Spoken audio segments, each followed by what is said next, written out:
CM Dhami की cabinet में बड़ा फैसला, टेक्नीशियन पदों की भर्ती के लिए शैक्षिक अर्हता में होगा बदलाव। सीएसएसडी में डिग्री या डिप्लोमा को भी मंजूरी प्रदान की गई। 10 महीने के बाद हुआ राहत का फैसला, आयुष्मान योजना के साथ मुआवजा भी मिलेगा। सीएम के निर्देश पर नियमावली में संशोधन की कवायद शुरू।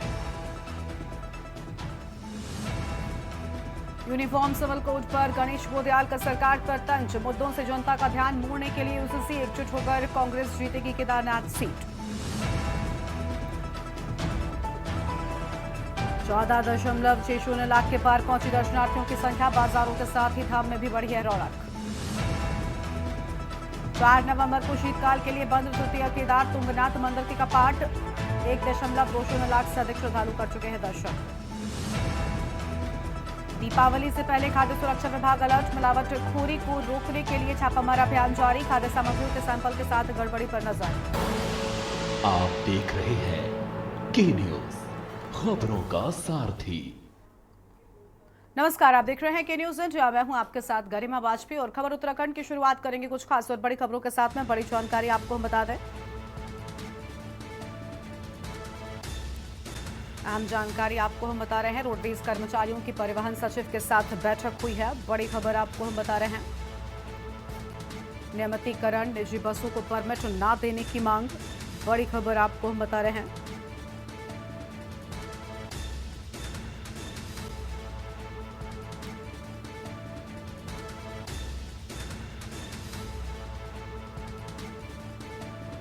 नियमितीकरण, निजी बसों को परमिट न देने की मांग, बड़ी खबर आपको हम बता रहे हैं।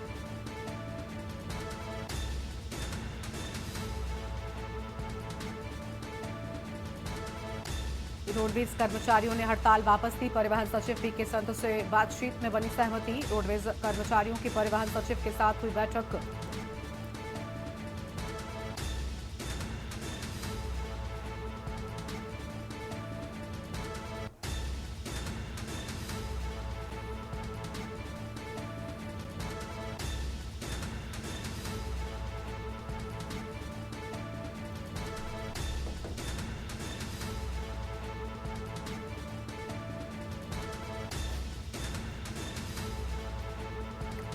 बड़ी खबर आपको हम बता दें, नियमितीकरण, निजी बसों को परमिट न देने की मांग, अहम खबर आपको हम बता रहे हैं।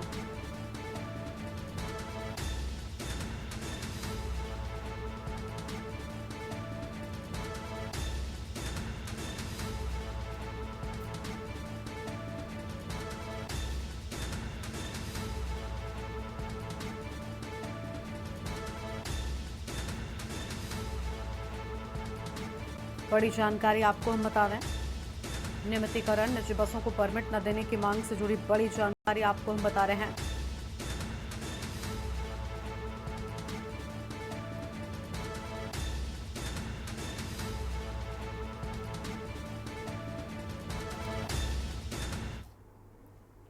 उत्तराखंड यातायात निदेशालय यातायात प्रबंधन के लिए बड़ी योजना तैयार कर रहा है और इसके लिए एआई की भी मदद लेने पर कार्य किया जा रहा है। पुलिस महानिरीक्षक एवं निदेशक यातायात अरुण मोहन जोशी ने इसका सॉफ्टवेयर तैयार करने वाले समूह आर्किटेक्ट्स को ढूंढ के लिए हार्डवेयर और सॉल्यूशन का आकलन करने के लिए निर्देश दिए। तो वहीं यातायात निदेशक अरुण मोहन जोशी ने कहा कि ट्रैफिक पुलिस की कोशिश है कि यातायात प्रबंधन को बेहतर किया जाए, इसके लिए एआई की मदद भी ली जाएगी और इसकी मदद से ट्रैफिक को कंट्रोल किया जा सकता है। सॉफ्टवेयर को मौजूदा hardware, CCTV, traffic signal, video messaging display से एकीकृत किया जाएगा। आंकड़ों के आधार पर एआई सिस्टम स्वतः सिग्नल संचालक करेगा और वीडियो मैसेजिंग के माध्यम से सूचनाएं प्रेषित करेगा।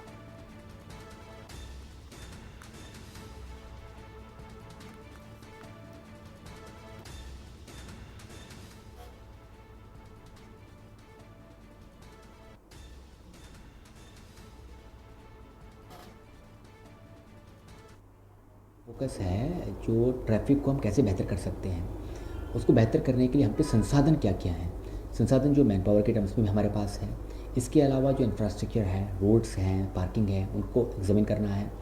इसके अलावा जो टेक्नोलॉजी में जो भी बेहतर चीज़ें आ रही हैं, जो टूल्स आ रहे हैं, उनको कैसे और बेहतर तरीके से इस्तेमाल कर सकते हैं। इन सबको साथ में लेकर के क्या बेस्ट पॉसिबल प्लान हो सकता है, वो हम लोग तैयार करना चाहते हैं। क्या है यही देहरादून उत्तराखंड की केदारनाथ विधानसभा सीट के उपचुनाव के लिए भाजपा ने अपने 40 स्टार प्रचारकों की सूची जारी कर दी है और इसमें मुख्यमंत्री पुष्कर सिंह धामी, प्रदेश अध्यक्ष महेंद्र भट्ट समेत सांसद, धामी सरकार के 6 मंत्री, 3 पूर्व मुख्यमंत्रियों समेत अन्य नेता भी शामिल हैं। वहीं भाजपा के प्रदेश महामंत्री आदित्य कोठारी ने कहा कि जल्द ही स्टार प्रचारक केदारनाथ में पार्टी के प्रचार प्रसार के लिए जाएंगे। उनके कार्यक्रम निर्धारित किए जा रहे हैं।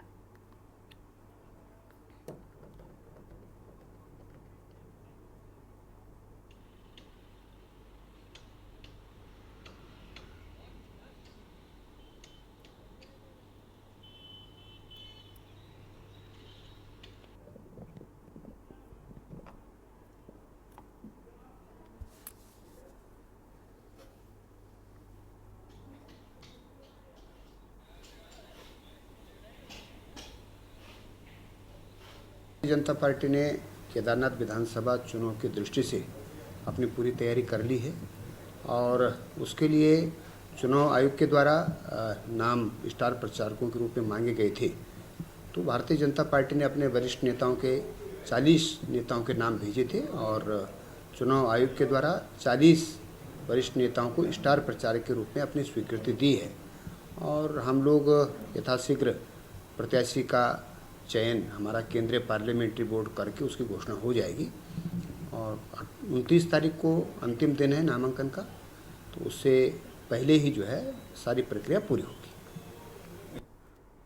उत्तराखंड की केदारनाथ विधानसभा सीट में होने वाले उपचुनाव की उल्टी गिनती शुरू हो गई है। केदारनाथ में 20 नवंबर को होने वाले मतदान के लिए नामांकन की प्रक्रिया शुरू हो गई है। नामांकन की प्रक्रिया शुरू होने के साथ ही भाजपा कांग्रेस में जिताऊ प्रत्याशी पर मंथन भी तेज हो गया है। भाजपा ने एक और जहां संभावित उम्मीदवारों की सूची हाईकमान को भेज दी है, तो वहीं कांग्रेस ने केदारनाथ उपचुनाव की रणनीति और प्रत्याशी को लेकर 24 अक्टूबर को दिल्ली में बड़ी बैठक बुलाई है। इसी बीच कांग्रेस में केदारनाथ उपचुनाव के लिए प्रत्याशियों के पैनल को लेकर घमासान भी शुरू हो गया है। रिपोर्ट देखिए।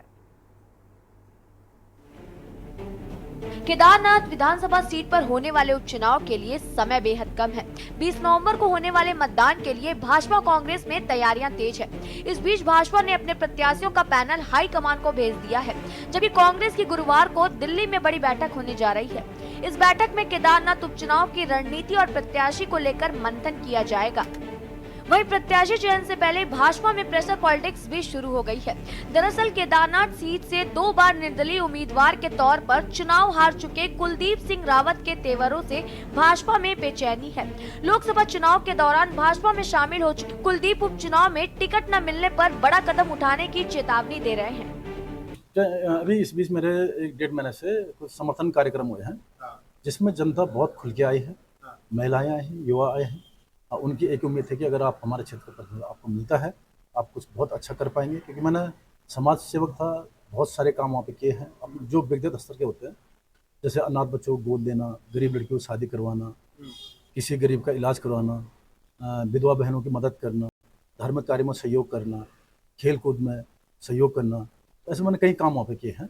उससे लोग प्रभावित होकर मुझसे जुड़े हुए हैं और मेरे कामों से जुड़े हुए हैं, क्योंकि 2 चुनाव जो मैंने लड़े हैं वो कोई पॉलिटिकल चुनाव नहीं समझ के, हम जो है सामाजिक कार्यकर्ता था, इसलिए लोगों ने एक मुझसे उम्मीद जताई थी कि अगर आप क्षेत्र पर निर्भर करते हो तो कुछ नहीं हो पाएगा। फिर क्षेत्र में बहुत क्षेत्र विजन में वहाँ पे बहुत कुछ हो सकता है। हमारा एक वहाँ पे एक जो सपना था कि प्राकृतिक संसाधनों खनिजों से हम वहाँ पर रोजगार दे सकें। क्या मंगलौर की जनता ने कमाल किया, बद्री बाबा ने कमाल किया, विष्णु भगवान ने आशीर्वाद दिया। हमको तो अयोध्या में भी राम जी का आशीर्वाद मिला, हमको प्रयागराज में गंगा मैया, यमुना मैया और सरस्वती मैया का आशीर्वाद मिला, हमें रामेश्वरम में शंकर भोलेनाथ जी का आशीर्वाद मिला, हमें रामटेक में आशीर्वाद मिला, चित्रकूट में आशीर्वाद मिला। तो इस बार केदारनाथ जी में भी आशीर्वाद मिलेगा। भगवान इनकी चालाकियां समझ गए और उनकी दुष्टता भी समझ गए, इसलिए केदारनाथ जी की चरणों पे हमें विश्वास है।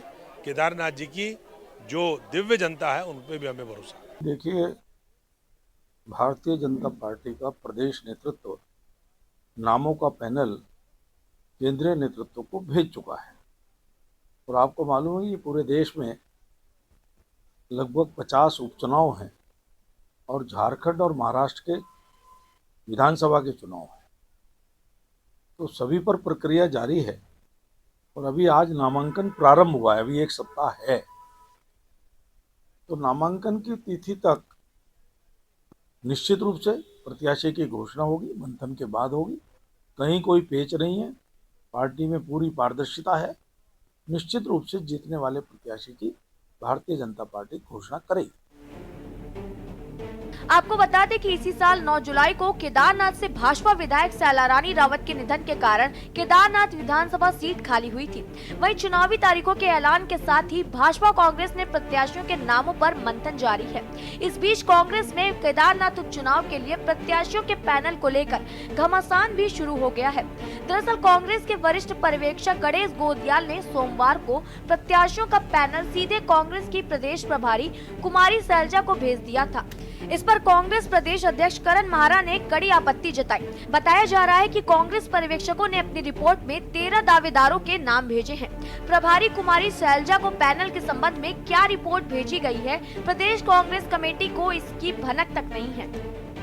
कोई परेशानी नहीं है। 12-13 लोगों के नामों पर डिस्कशन चल रहा है और कार्यकर्ताओं से भी बात हुई है। जो हमारे वहाँ सर्वे टीमें गई थी, 3 अलग अलग किस्म की सर्वे हुई हैं, उसमें तीनों की रिपोर्ट्स भी लगभग हमारे पास हैं। उसको वो रिपोर्ट्स का सुझाव जो है वो हाईकमान तक पहुंचाया जाएगा। चूँकि बीजेपी भी अभी अपने टिकट का अनाउंसमेंट नहीं कर रही है और वहाँ भी कैंडिडेट्स हैं और रार चल रही है, तो इन सभी पहलुओं को ध्यान में रखते हुए कांग्रेस भी अपना स्टेप लेगी।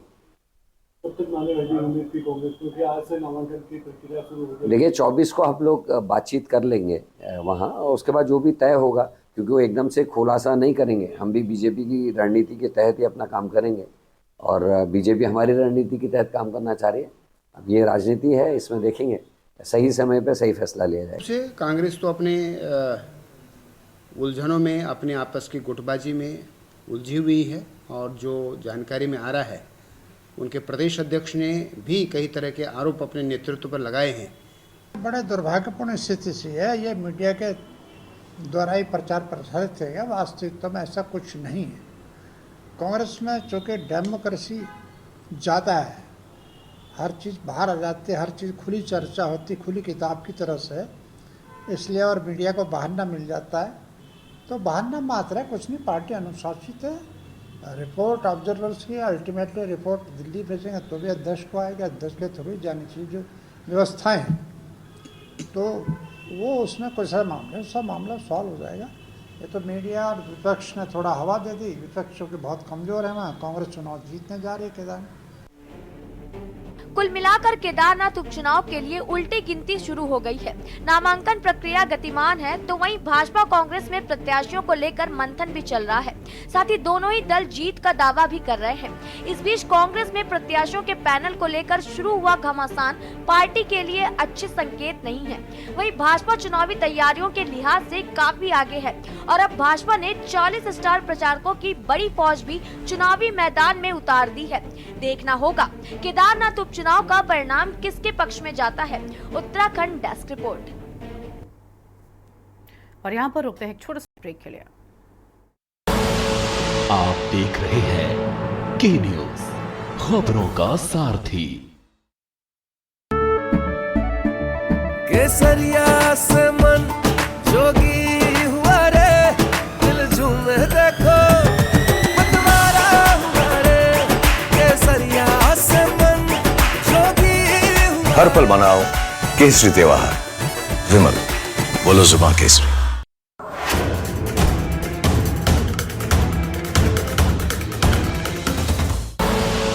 आप देख रहे हैं के न्यूज, खबरों का सारथी। ब्रेक के बाद आप सभी का स्वागत है। कोतवाली पुलिस ने मारपीट करने के मामले में 2 युवकों के खिलाफ मुकदमा दर्ज किया है और साथ ही मामले की जांच भी शुरू कर दी है। पौड़ी निवासी युवक अरुण चतुर्वेदी ने पुलिस को तहरीर देकर कहा कि वो टेका रोड पर घूमने गए थे। मंजीत ओसवाल और उसका साथी प्रदीप पटवाल ने उनके साथ मारपीट शुरू कर दी। किसी तरह उनके चुंगल से बचाई और मामले में पुलिस ने मंजीत और प्रदीप के खिलाफ मुकदमा दर्ज कर जांच शुरू कर दी है। पीड़ित अरुण चतुर्वेदी ने कहा कि मंजीत तस्वल और फौजी देवेंद्र पटवाल उसके साथ मारपीट की और धारदार हथियार से डरने का भी प्रयास किया है।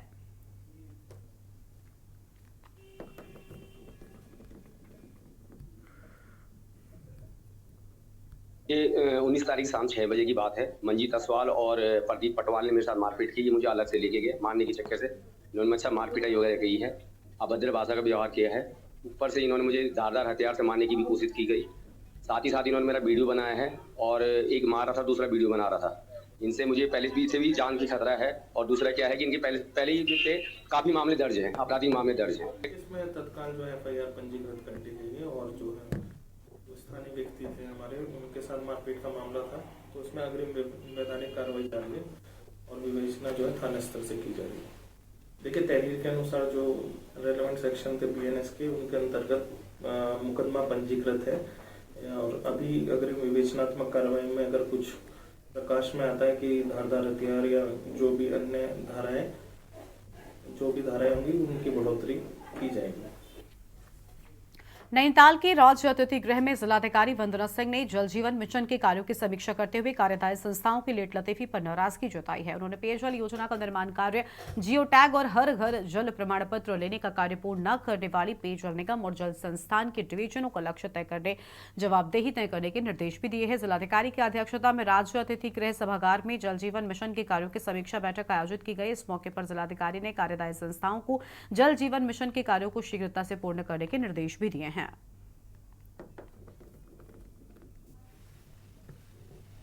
जल जीवन मिशन में हम लोग लगातार डिवीजन वाइज मीटिंग कर रहे हैं। उसमें जो जनता है, जनप्रतिनिधि हैं, उनके भी सुझाव और फीडबैक लिए जा रहे हैं विभागीय अधिकारियों की रिपोर्ट के ऊपर।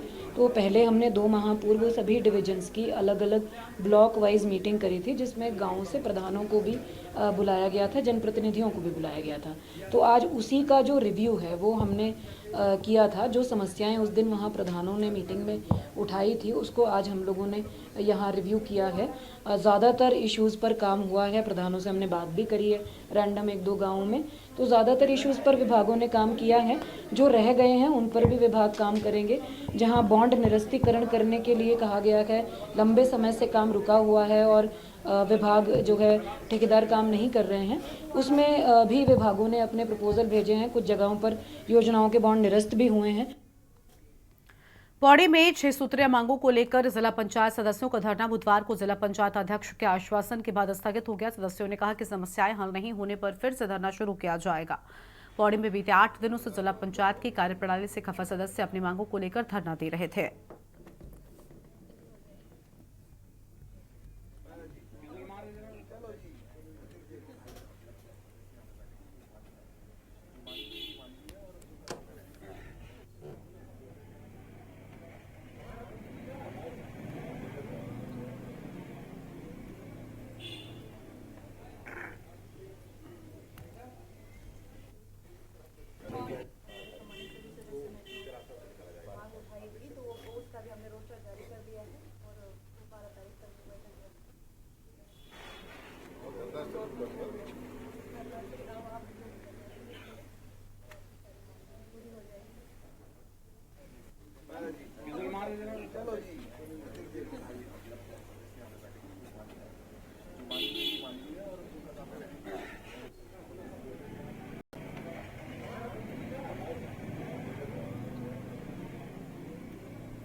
देखिए, आज 23 अक्टूबर है और 23 अक्टूबर 2024 को भारतीय जनता पार्टी की सरकार द्वारा दूसरी बार लाया गया अध्यादेश समाप्त हो रहा है। मलिन बस्तियों के लिए 2018 में जब कांग्रेस पार्टी के बैनर तले उत्तराखंड मलिन बस्ती विकास परिषद ने मुख्यमंत्री आवास कूच किया था, सरकार ने मजबूर होकर के हाई कोर्ट का जो आदेश मलिन बस्तियों के खिलाफ आया था उसको डाइल्यूट करने के लिए एक अध्यादेश लाए थे और उस अध्यादेश के 3 साल के अंदर मलिन बस्तियों को नियमित करना था। मलिन बस्तियों को नियमित करने का सरकार का वादा था, मालिकाना हक देने का वादा था, लेकिन 3 साल बीत जाने के बाद भी जब नहीं हुआ तो 2022 से पहले सरकार को डर लगा कि विधानसभा के और अगली खबर है रामनगर से। अल्मोड़ा के मोहान क्षेत्र में स्थित केंद्र सरकार के आयुष मंत्रालय का IMPCL दवा कारखाने का सरकार द्वारा निजीकरण किए जाने का विरोध बढ़ रहा है। मामलों को लेकर अब लगातार कर्मचारियों का विरोध तेज हो गया है, जिसको लेकर बुधवार को कांग्रेस के वरिष्ठ नेता और पूर्व दर्जा राज्य मंत्री पुष्कर दुर्गापाल एवं पूर्व ब्लॉक प्रमुख पत्रकार वार्ता करते हुए सरकार के फैसले का विरोध करते हुए कहा कि हर साल सरकार को करोड़ों का राजस्व देने वाली इस फैक्ट्री को सरकार क्यों बंद कर निजीकरण करना चाहती है, इसका जवाब दे। उन्होंने कहा कि एक तरफ सरकार बेरोजगारों को रोजगार देने की बात करती है, तो वहीं इस कारखाने से जुड़े हजारों लोगों को बेरोजगार करने पर तुली हुई है। उन्होंने कहा कि इस कंपनी को बचाने और इसका निजीकरण रोकने के साथ ही डबल इंजन की सरकार की सद्बुद्धि के लिए रामनगर से कर्मचारियों के मांग पत्र को लेकर वो कल बाबा केदारनाथ के लिए रवाना होंगे। IMPCL में निजीकरण के विरोध में हम लोग 6 अक्टूबर से यूनियन ट्रेड यूनियन के लोग वहाँ धरने पर बैठे हैं। 16 अक्टूबर को माननीय पूर्व मुख्यमंत्री पर्वत पुत्र हरीश रावत जी के नेतृत्व में रामनगर में विशाल एक संयुक्त संघर्ष समिति के आह्वान पर एक विशाल प्रदर्शन हुआ और SDM रामनगर के माध्यम से ज्ञापन दिया गया। और उस दिन माननीय हरीश रावत जी ने घोषणा करी कि हमारे संयुक्त संघर्ष समिति के लोग और ट्रेड यूनियन के लोग बाबा केदार के वहाँ, क्योंकि हम सनातन धर्म को मानने वाले लोग हैं, और बाबा केदार और बद्रीनाथ, बाबा केदार पूरे भारतवर्ष के 12 ज्योतिर्लिंगों में एक है और बाबा केदार हमारे बद्रीनाथ जी 4 हमारे जो धाम हैं पूरे हिंदुस्तान के, उसमें एक धाम बद्रीनाथ धाम है, हमारा आस्था का प्रतीक है। और हम लोगों ने ये मन बनाया है कि हम भारत सरकार और राज्य सरकार को सद्बुद्धि के लिए एक बाबा केदार के वहाँ एक आप लोगों का यूनियन का एक प्रत्यावेदन एप्लीकेशन उनके दरबार में लगाएं कि उनको सद्बुद्धि आए।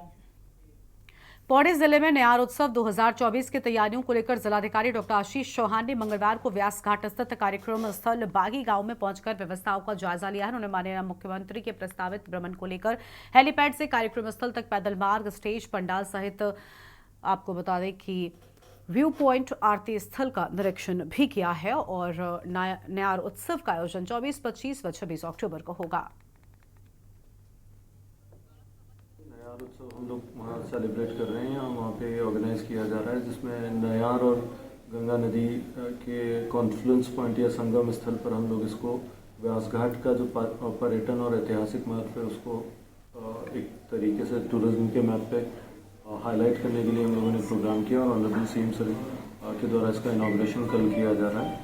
अराउंड 11 o'clock सर वहाँ पधारेंगे और विभिन्न विकास प्रदर्शनी के अतिरिक्त जो भी हमारे कार्यक्रम हैं, यहाँ महाशीर के संरक्षण का एक महत्वपूर्ण स्थान भी है नयार का ये पर्टिकुलर पॉइंट। तो इन सारी चीज़ों को हम लोग कल सेलिब्रेट भी करवा रहे हैं और ऑनरेबल CM सर के माध्यम से उनका इनाग्रेशन।